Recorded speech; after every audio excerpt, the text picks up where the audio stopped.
Hello again, and welcome back to the Illegally Cited YouTube channel. This is Jesse here, aka BGFH, and I am back for another channel update. I have not done one of these in a little while. In 2020 so far, it's kind of been a slow start to a year, especially in as far as gaming goes. So I haven't really been doing these updates as regularly as I have in the past year or so. I think my last one was in early to mid March. But yeah, since then, there actually has been quite a bit happening that I do want and need to talk about. So, I'm not quite sure how long this is going to be, what all we're going to dive into here, but there are several things I do want to cover with you guys. So, let's just dive right into it here and get started. So, first off, quick channel overview or quick channel update for you. For those of you who are new to the channel, welcome and thank you for watching the video. Thank you for subscribing. And for those who have been sticking around forever, thank you as well. We actually earlier this year just passed 2,000 subscribers. I looked a little bit earlier today just out of sheer curiosity. And it looks like we are at about 2,071 subscribers as of earlier today. So again, thank you to everybody who has supported the channel, supported me on Mixer, on Twitter, all that kind of stuff. It is definitely much appreciated. And I definitely also want to thank you guys for some of the comments that I have been receiving recently in some of the videos. I've had several comments lately, just people, either complimenting the videos or asking really good questions. I've been suggesting games to take a look at, either mainstream games or audio games or voiceover accessible games, whatever it happens to be. And, just know that I do read the comments. I do read everybody's comments, and I try to get back to as many people as I can through the comments and stuff like that. And, if you don't hear back from me directly on a game request or something, it's probably coming in the future video. So, like I said, I do read them. And again, thank you for your feedback and comments and things like that. Appreciate it. And thanks for being generally, there's been a couple of awful comments here and there, but mostly everyone's been pretty great. So again, thank you for the support and thank you for all of that. For anyone new to the channel, I do upload videos unlock videos every Wednesday and Saturday. Those are my regular videos, and they cover a wide variety of things. They could be mainstream games, low vision accessible games, blind or screen reader accessible games, audio games, VR accessibility, other tech or geeky stuff, assistive technology, items, apps, all kinds of different things. Everything is on playlists, so definitely check those out, and you'll probably find something there that you might want to check out. And on Mondays, I do release Mixer archive videos. I do stream on Mixer usually try to do it most weekends, usually Saturdays, sometimes Sundays or Fridays.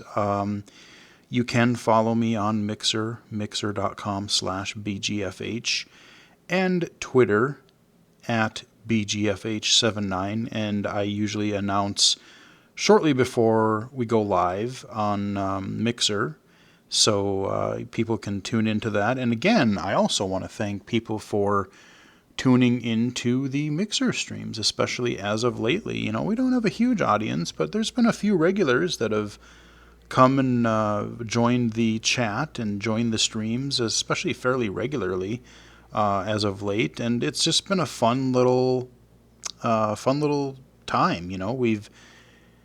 We've had myself and Riley on the mic, just talking as we're going through a game. Either I'm playing and she's chat moderating, or vice versa. She's been doing a few streams of her own on a few games, and that's been really, really cool. But then just having everybody in the chat, asking questions and, kind of ribbing each other a little bit, giving each other a hard time, or just conversations and stuff like that. It's just been a fun kind of group get together. Just, hey, we'll talk about some games and play some games and whatever else. So yeah, that is definitely going to still keep going, keep doing these Mixer streams. So tune into those, and thank you guys again for the support there as well. So before I go any further, unfortunately, I do have to bring up a unfortunate topic. As many people here probably do follow the channel here, and also follow me on Twitter, maybe Mixer, you never know. But in a channel update video in, I want to say, September of last year, I did make the announcement that, yeah, Riley had been, she had come up here last August, and we had been going out since July of last year. And yeah, it's been a fun ride. It's been cool. Like we've had a lot of fun, and doing a lot of different things. And like I said, it's just been, yeah, it's been a cool experience. It's been fun. But I unfortunately, sadly, as of a little bit earlier, sadly, I have to make the announcement that we are not going out anymore. Yeah, unfortunately we broke up, and so she will not be. She is moving back to her home state soon, and probably will not be on future. She won't be on future streams live on the mic anymore. Just because, like, not being here. But you know, I will keep streaming. She will be. Hopefully, she will still join the streams. She's absolutely welcome to continue being chat moderator or just participating. You know, just hanging out in the chat. That's cool. And no, I mean, like I said, it really, really sucks. I hated it. You know, there is definitely some that, you know, yeah, 2020 in a lot of ways has been just a complete crapshoot. It's been, you know, what is the term people use? The dumpster fire. You know, it's, in a lot of ways, it's been awful. You know, of course, we have the virus, the pandemic that's been going on for the past couple months now. And then on top of that, you know, this whole breakup thing. I mean, that really didn't help. So yeah, it's been kind of a few rough patches here and there. It's been a rough year, to say the least. In some ways, it's been not good. You know, like I said, I was really excited last year, and it just, you know, I'm not going to go into the details here. That's between us. That's between me and her. You know, I'm not really going to go into anything really more about it. But sadly, yeah, we did end up breaking up. And like I said, we had a lot of fun. I mean, not just with the games. I mean, not just with games and videos and streams. And yeah, that was a good part of it. But no, I mean, we did have a lot of fun. And yeah, I don't know. I mean, it really, really sucks. I mean, I don't really know what else to say without sounding really stupid. But, you know, it's nothing that's ever fun to talk about. But what I will say is, you know, yes, it really, really, really sucks that it ended.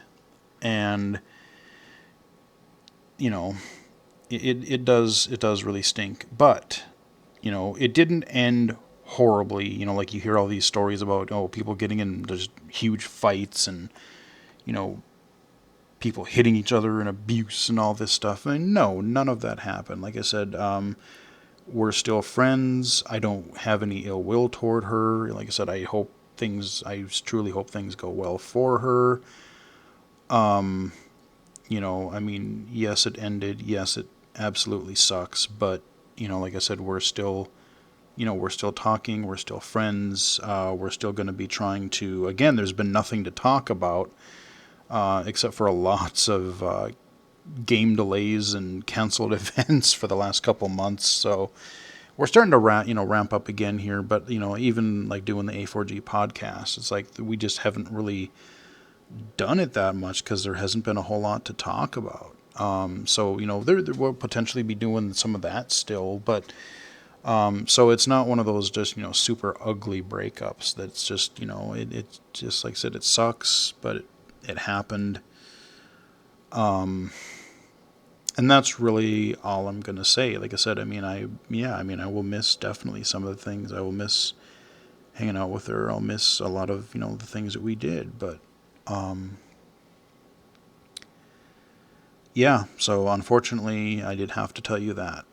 So we have several Mixer archives that are still recorded, and we're absolutely still going to still going to be releasing those on Monday. So for the next, I don't know, several weeks, probably a dozen weeks or better. I mean, we still have a lot of Mixer streams archived and ready to be uploaded on Mondays. So you will get to see a lot more streams with her up here live on the mic with them, but going forward, going future live streams. Unfortunately, she's not going to be live on the mic just because of all of this. And before I wrap up this part of the video, I do have to also shout out a friend of ours, good friend of Riley's, and I've gotten to know him off and on a little bit, seen him, got to meet him and hang out with him a few times over the last several months. I have to shout out, and I know Riley will see this, and so she'll probably show him this part of the video, but yep, shout out to my man, shout out to Steve Lesh, cool dude, cool guy.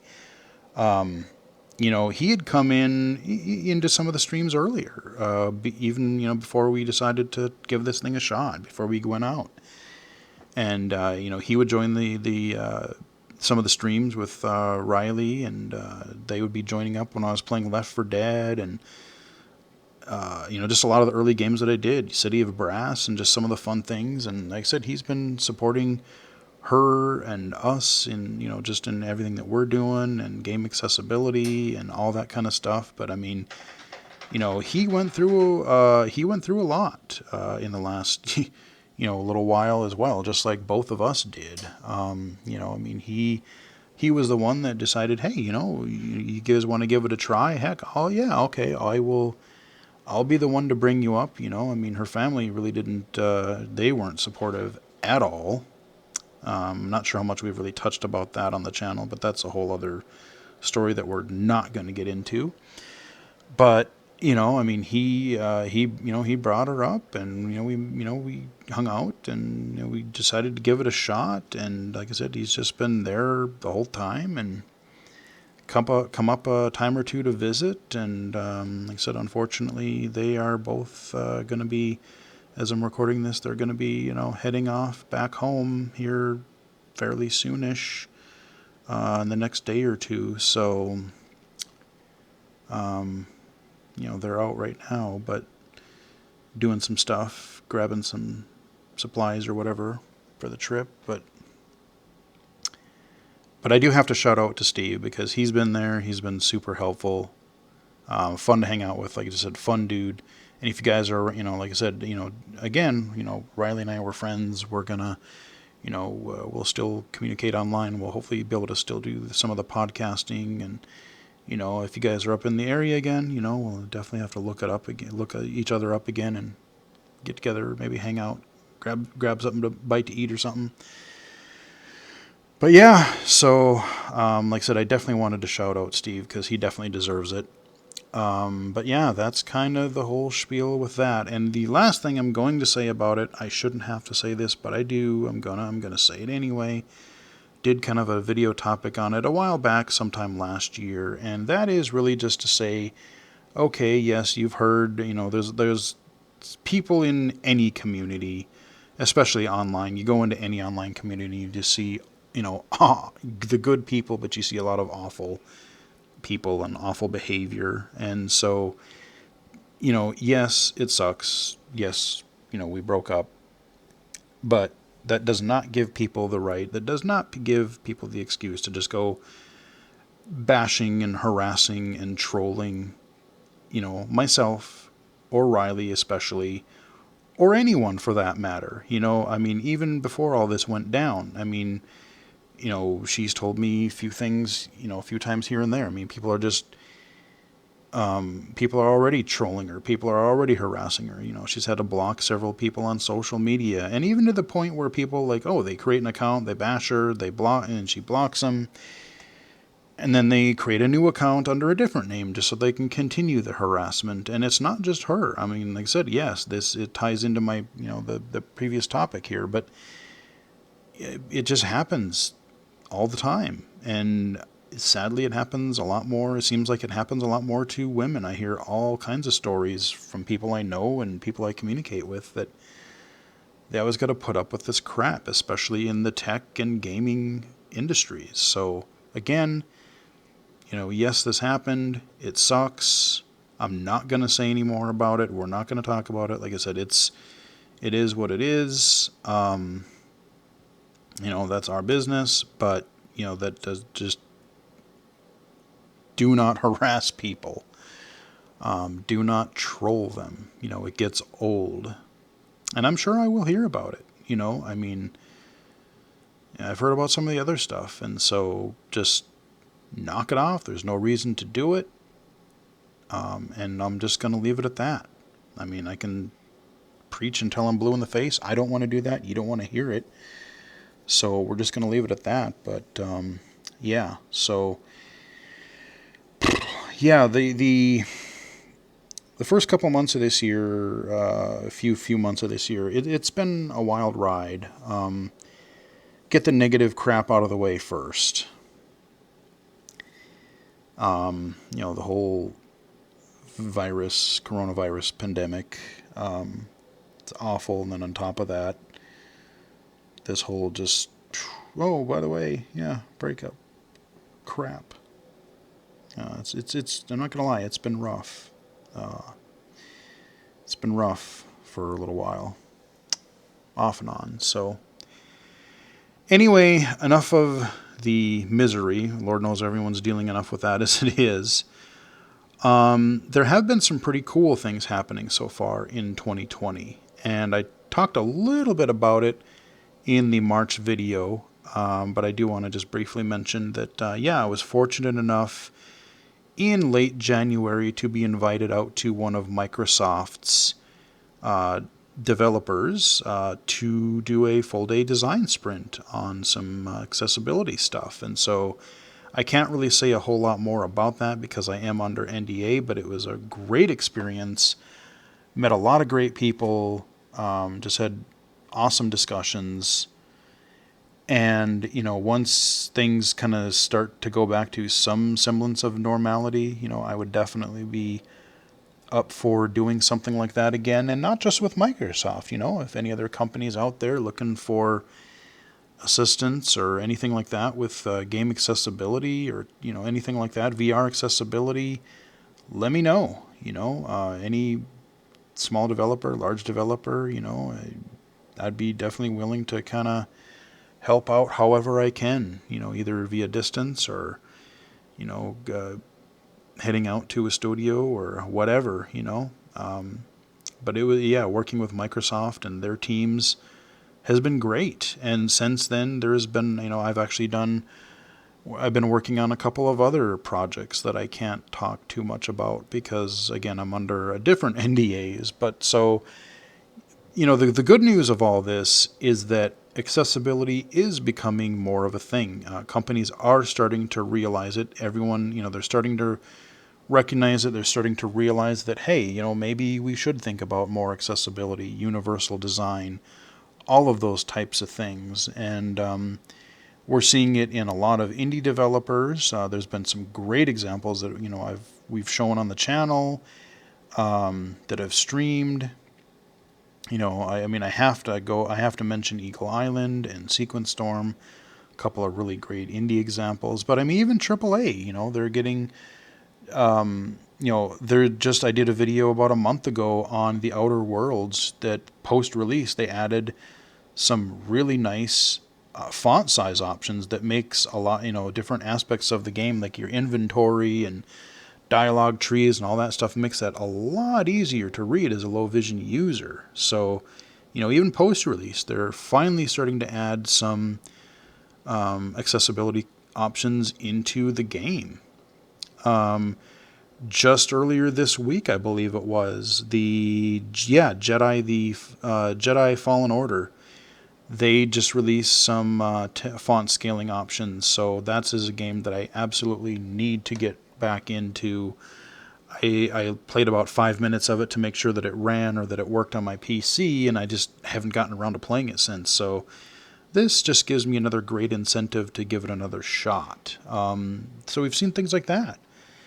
And, there's been a lot with like low vision accessibility and control mapping. We had the Switch actually just did an update about a month ago that added full controller remapping system wide, and that's helped a lot of people with mobility impairments, and that's fantastic.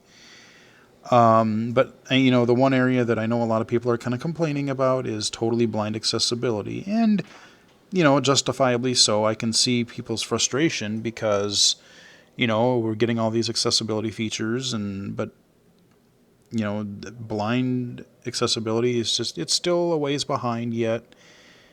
And it's absolutely hard to be left out.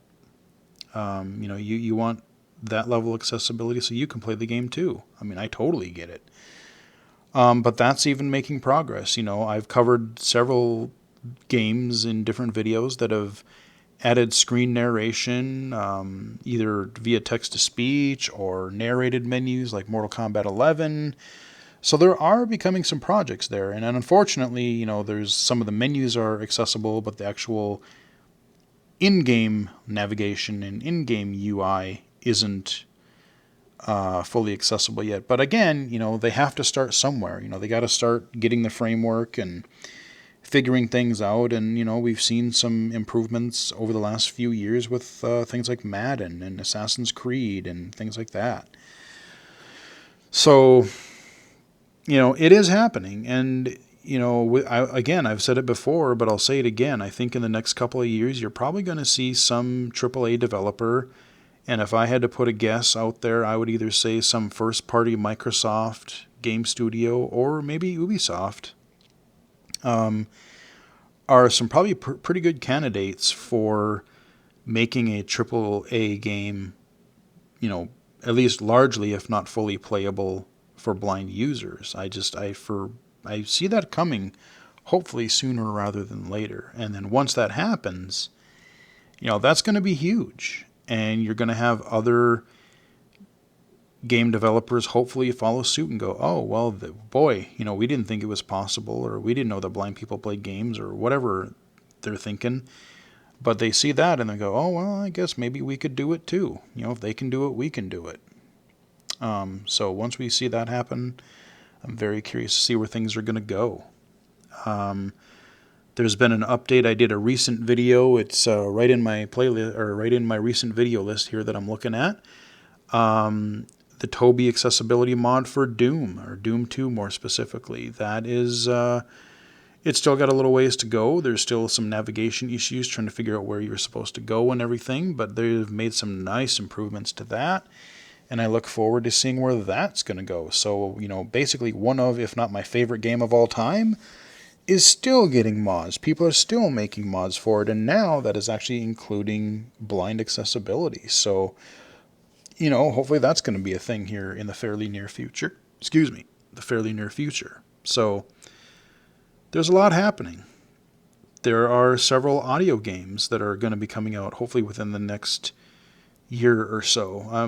We've got hopefully an open public beta, early access preview for Sable, maybe even as early as this weekend or shortly thereafter. That's the accessible audio RPG maker. Really looking forward to giving that a shot, just to see. I've watched their videos and it looks pretty amazing. We have Lost and Hound, Collapsis, The Veil, Pitch Black.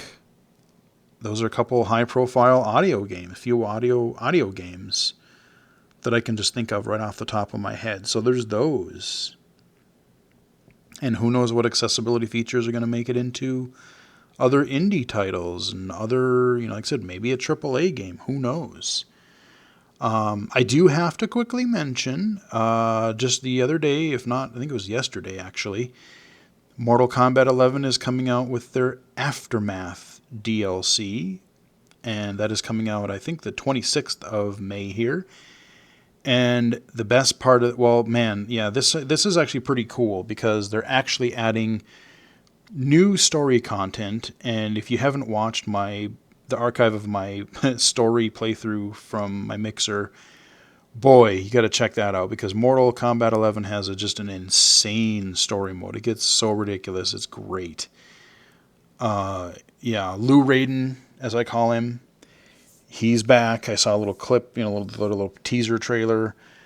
Yeah, the plot is going to go, there's definitely more story and there's just all kinds of craziness that's seeming going to be happening. So probably tackle that on a future video and or stream shortly after it comes out. So very much looking forward to that. And on top of that, we already have Terminator, but now we're getting RoboCop. Hell yeah. Not only are we getting RoboCop, but we're actually getting the original voice actor, Peter Weller, to do the voice for RoboCop. Now we can do RoboCop versus Terminator in a Mortal Kombat game. That's badass. That's cool. So yeah, I'm looking forward to that. That's going to be fun. There are several videos, like I said, that I'm working on that I need to record and just explore. There's some accessible games, some mainstream indie games, all kinds of stuff. So things are not going to be slowing down there at all. In addition to like all the Microsoft stuff and all that, there's a few other projects. Like I said, that Sable early build is going to be coming out here in the near future. And I'm trying to come up with, even a shorter story. I'm trying to come up with some sort of an idea because I've always wanted to be in the gaming industry as long as I can remember. And I've always wanted to be a game creator or a game designer or, be in that part of it somehow.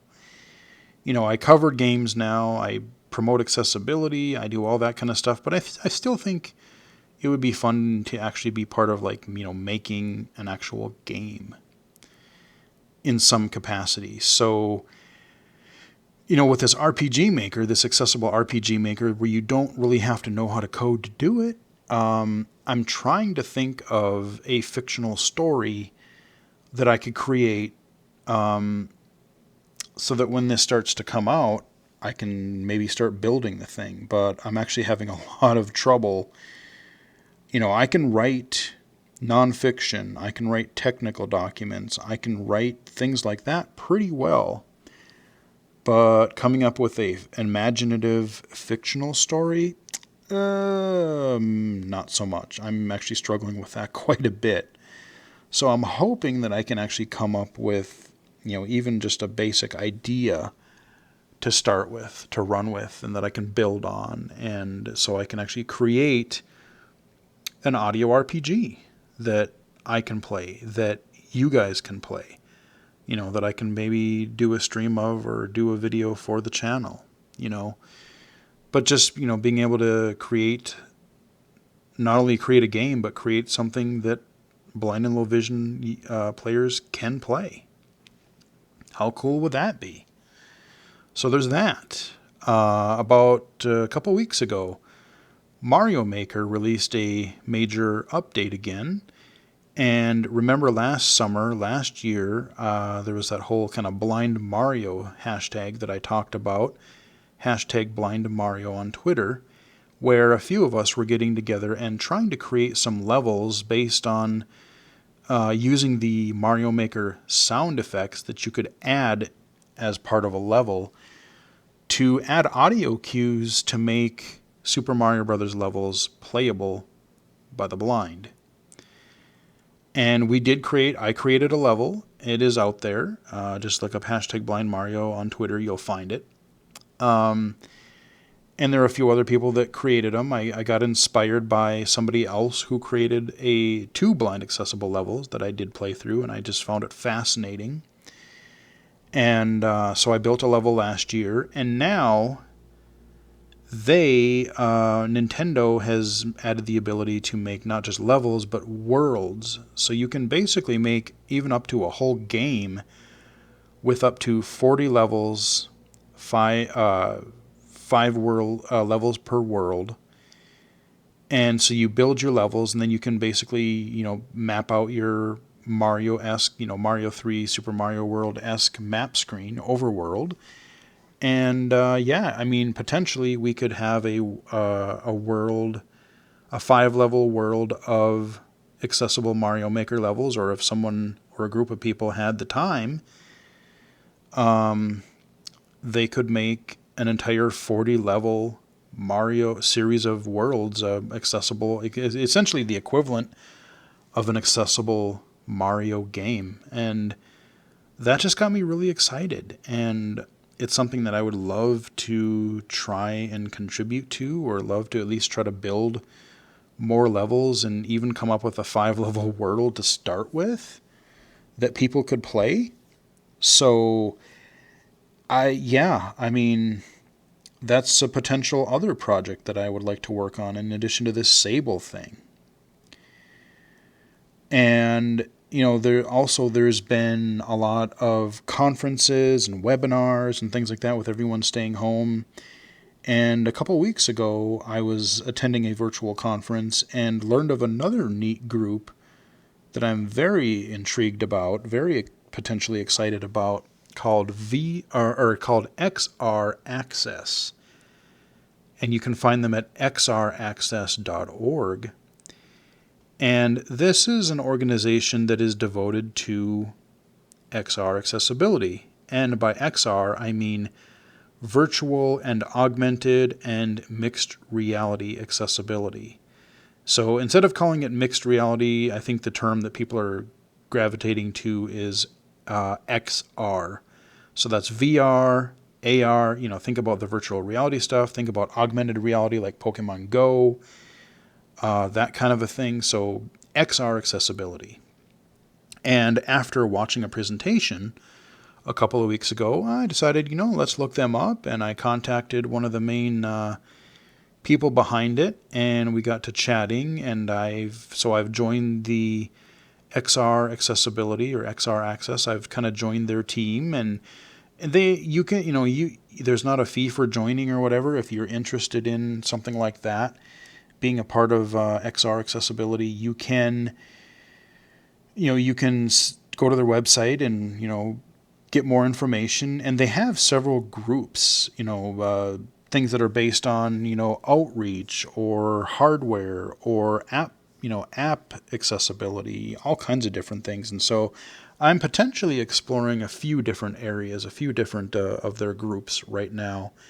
And I've actually attended a couple of meetings, Zoom meetings, and it's been pretty interesting so far. One of the things that I'm also working on, yes, I'm keeping very, very busy, despite all the other nonsense. I have been kind of working on a design document or potential idea document, proposal sort of a thing. One of the things that we're trying to look into, looking at platform accessibility. So like virtual reality, what would it take? What features would be necessary for a totally blind user to be able to navigate a virtual reality interface, either on like a dashboard like Steam VR or Oculus Home, or in a VR app like a VR experience or a game. So it's not just like a flat Word document or web page or PDF file. Now you have to deal with, yes, menus and option screens and tutorials and all that regular stuff that would be in a flat screen game, but then you also have to deal with 3D user interfaces. It's not just a flat screen in a lot of cases. Sometimes you're dealing with like a Minority Report kind of interface. Sometimes you're dealing with some other weird abstract UI. And that's not to, in addition to that, then just getting around the world. Like sometimes you literally walk around a room and one wall has options on it and another wall has this thing on it. And, in order to go into the game, you open a door, or just things like that. So getting around a VR interface, a week ago or so, I tried to attend an event on my Oculus Quest through the Venues app, and I got it to work, but there was a lot of guesswork because just trying to read the interface, I couldn't read it, and so I was making a lot of guesses, and I got into the presentation, I was able to watch, but like some of the user interface, like, interacting with the other people in the audience, because you're watching this live with other people in this virtual like stadium or virtual like conference hall. And just, some of the things I could do, but a lot of it I couldn't because I just couldn't see it. And I didn't want to hit a wrong button and either, mess something up and so it's not just for games, VR, XR, AR, all these things have so many uses, education and entertainment and games and whatever, learning that, VR and XR accessibility in general is super important. And so being part of this group, I'm hoping, all the things that I've been advocating for on the channel, on Mixer, doing the presentation that I did in 2017 on VR accessibility, or the Game Accessibility Conference last year, all the things that I and a bunch of us other advocates have been kind of fighting for. There seems to be a lot of smart people in this XR Access group, and hopefully, maybe we'll be able to, help establish some sort of standards, and, how do we get, even if one of the things that we talked about was even if tools exist, like a research prototype of Seeing VR, which I have just been super excited about ever since I saw that initial video and did my own commentary on it a while back. See the VR accessibility playlist for that. But, those prototypes, research prototypes are out there. Well, how do we get that, into a stable point to where it's not just some research project sitting somewhere, but how do we get it to a point where it's something that an end user like you or me could actually use? And once it's even out there, how do we get platform makers like Steam and Oculus to pay attention, that to say, or other specific app and game developers, how do we get them to see, hey, this tool is out there, please make use of it? So it's really, yes, the tools are out there, but it's, if no one makes use of it, doesn't really do any good to be out there. So those are kind of some of the things that we're potentially going to be working on. So yeah, I'm kind of intrigued about where this XR Access thing is going to go, potentially excited about some of the possibilities here. So who knows? Who knows what crazy stuff is going to happen over the next couple of years? Like I said, I couldn't have predicted half of the stuff that's been happening over the last decade, hell, over the last 2 years. It's been a pretty big roller coaster so far. And as far as accessibility, game VR accessibility,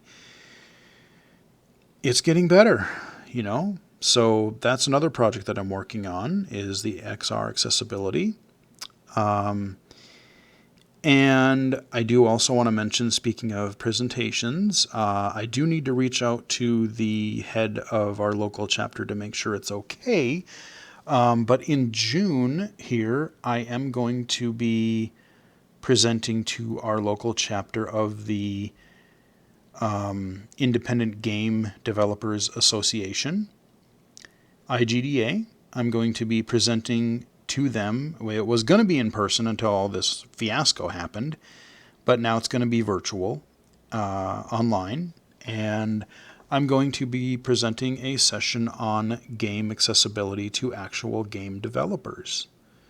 So that's going to be really fun. I just pretty much finished up my presentation materials, my PowerPoint, and a couple of few video clips and things like that to demonstrate a few things. And so that's going to be going on in June. And what I'm going to try to ask the head of the group, I'm going to ask him if I'm able to, since I'm doing it from my home PC anyway, potentially, if they allow it, maybe I will be able to record the session that I do, and if I can, then maybe I can upload it and share it to the YouTube channel for you guys to check out. So I'm not going to promise that I'll be able to do that, but if I can, that's potentially something that I may do next month. So yeah, I've been preparing this, this potential VR screen reader wish list / design document thing. I've been preparing a game accessibility presentation for next month's meeting, and yeah, so like I said, I mean, there's been a lot of, a few awful things going on this year. But despite all that, I'm trying to just, hey, you know what? Got to make the best of any bad situation. Got to keep moving. Got to keep plowing forward. Yes, I'm stuck at home most of the time.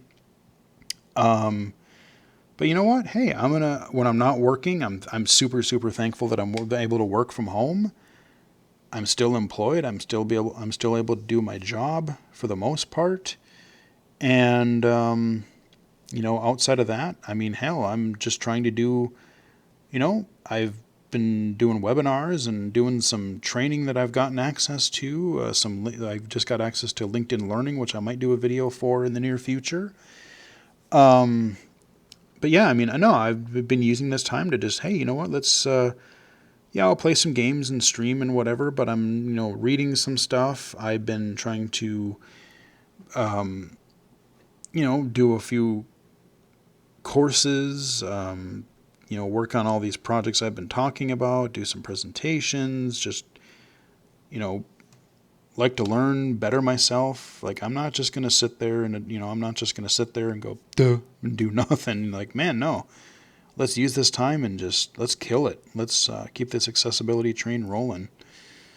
So that's kind of an update on everything, good, bad, and otherwise. Like I said, E3 has been canceled this year. Other game events have been canceled. There are going to be some events like the recently announced Jeff Keighley series of events that the Summer Game Festival, which is going to be, I guess, a series of events or video streams or something where they're going to have a bunch of AAA and indie developers from different companies showcase their games and stuff. We're going to have a series of Inside Xbox events. I'm sure PlayStation's going to have to start saying something eventually. So they'll be doing some streams. Maybe we'll see something from like Ubisoft and EA. And I know Bethesda said they're not having their digital event this year. So that's a bummer. But I don't know what else they would have to show. So, I'm not going to be doing my live stream of E3 just because there isn't one. We have WWDC that's pushed back, but it's, it's still coming digitally. That's going to be on, I want to say June 22nd. So I'll probably do a reaction to that because I'm curious about iOS 14 and just what might come with all that. So there's still a lot going on. It's going to be a little bit trickier to cover because, we don't necessarily know when all of these things are going to happen. We don't know what kind of announcements. Who knows about Nintendo Directs? Theoretically, they said they're not having one in June, but I've been also hearing stories about some potential like Mario collections and new games, and who knows? Like I have no idea what's going to happen this year. As I'm recording this earlier today, Microsoft did have one of its first Inside Xbox events, which I didn't really pay attention to much because I was working at the time. But I went back and looked, and a couple of things caught my attention. There's this first-person shooter that is coming out called, was it Second Extinction, I believe it is, where you're actually fighting dinosaurs. It looked pretty fast-paced and pretty great, actually. I guess it's supposed to be some kind of a co-op first-person shooter as well. So maybe, I don't know if it's going to be Left 4 Dead-esque or not. I don't know much more than what I just saw, a few clips in the trailer, but it looked pretty cool. There's a couple other ones that I can't think of the name of, but yeah, I don't know. We'll just have to see. I'm sure I'll talk about more events and stuff like that later. But there's a lot going to be starting to happen here, I would say, starting this month and this summer, both in games and accessibility. They just, earlier this week, they did the Assassin's Creed Valhalla trailer. And alongside the regular one, guess what? They released an audio-described version, which I did retweet. I watched and I retweeted, which was pretty cool. So, yeah, I don't know. That could be, like I said earlier, there's somebody that's going to make a AAA game that's going to be largely, mostly, if not totally playable by blind players. And I'm just waiting to see what kind of form that's going to take and when it's going to happen. So there you go, guys. That is my May channel update video. Started out on a little bit of a downer, definitely, but aside from all that, like I said, I just hope everybody stays inside, stays safe, stays healthy, and despite everything, we're going to get out of it eventually, and there's actually a lot to look forward to. So, hope you guys enjoyed the video. Follow me on Twitter at BGFH79, Mixer.com/BGFH, illegallyscited.com, and, of course, the YouTube channel here, youtube.com/illegallyscited. Anyway, hope you guys enjoyed the video, and until next time, I will chat with you later.